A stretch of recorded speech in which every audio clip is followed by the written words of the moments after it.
first significant thing that you wrote? There's no such thing as the Ten Commandments. It's very early in book 1.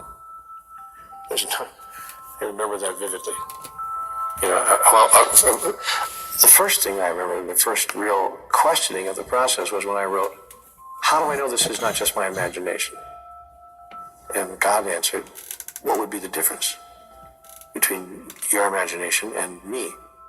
Do you not think that I would use your imagination as a means of getting through to you? I've used people's imaginations from the beginning of time. So God said, excuse me, but of course it's your imagination. It's exactly what it is. You are imaging this. That is, you are being inspired. So I stopped asking myself, well, who is this? God or me? Because God got very clear with me, there's no difference. The first problem that you have is you imagine that there's a difference. As soon as you stop thinking there's a difference between what God is and what you are, everything will begin to change. So I let go of that question for a while and proceeded and let the process continue. And then, somewhere very early in book 1, I forgot what the question was. I don't recall the question. But back came an answer that said, there's no such thing as the Ten Commandments. And that was the first time that I almost dropped the pen. I mean, the pen was almost so hot in a sense. It wasn't temperature hot, but it was like, what in the world? And I looked at that on the paper and I thought, that's not part of my belief system. That didn't come from anywhere in mine. So I wrote down, of course, how can that be? What do you mean? And out came, in the next few paragraphs, the most extraordinary response about what the Ten Commandments really are. The Ten Commitments from God. That's when I knew that somehow I had connected really with some level of understanding or awareness in the universe that transcended my own individual experience. Why you? I mean, if this was truly happening, then, some people would argue that it's the coolest thing that's happened in 2,000 years, and it happens to you. Yeah, well, actually, it's happening to everybody. And that's the next thing I'd learned, because, of course, I did ask the question. I asked the question directly, just as you've posed it. Why me? And God said, oh, you really think this is just about you? I'm talking to everybody. All the time. God has never stopped communicating with humanity and never will. What is the most controversial thing that he has said to you? There's no such thing as right and wrong. So there are no rules? There are rules that we create, but none that God creates. I couldn't believe it. I was having a hard time with that, and I was writing back, if you please. How can that be possible? How can there be no such thing as right and wrong? I mean, the underpinnings of every society on the planet had just been pulled out if there's no such thing as right and wrong. And God said, well, see, that's the problem.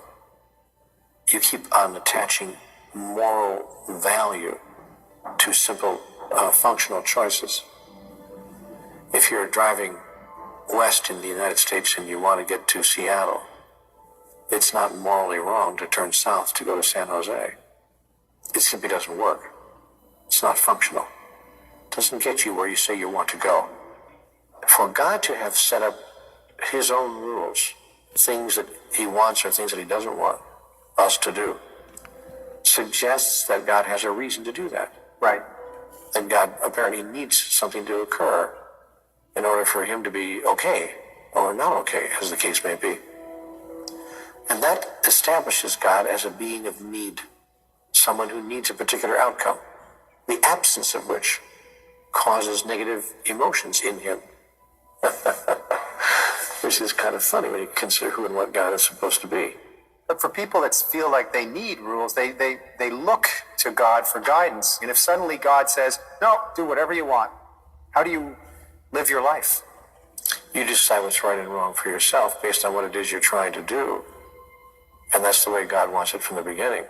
See, it's interesting that we say that most people want guidance from God to tell us what's right and wrong. At the same time, we want to believe in a God who's given us free choice. So, those two concepts run counter to each other. If God gave us free choice, but at the same time says, if you exercise your free choice in the wrong way, I will put you into hell for the rest of eternity. What kind of free choice is that? So God was simply giving me a very simple elementary piece of information, and this is just basic stuff. But it's stuff that people have a hard time embracing or accepting. Because indeed, if there is no moral absolute, then who does make the decision? Who does give the instruction? If the instruction isn't going to come down from God, Who's in charge? who's in charge? And suddenly we come to the stark realization, oh my gosh, I am. Oh my gosh, I've got to make these decisions myself on what's right and wrong for me in this situation, in this moment. So in truth, the words right and wrong don't even fit here. We have constructed in our imagination a God who needs something, needs us to do certain things or needs us to not do things, needs things to happen in a certain way in order to be happy. And if those things don't happen in that way, God is very unhappy, and sometimes unhappy enough to punish us. He won't even wait till the afterlife. He'll get you right in this life if you're not careful. He'll actually come down and cause bad things to happen. You'll get AIDS or you'll get killed. And that's the kind of God we've created by imagining that God needs something. God needs nothing from humanity.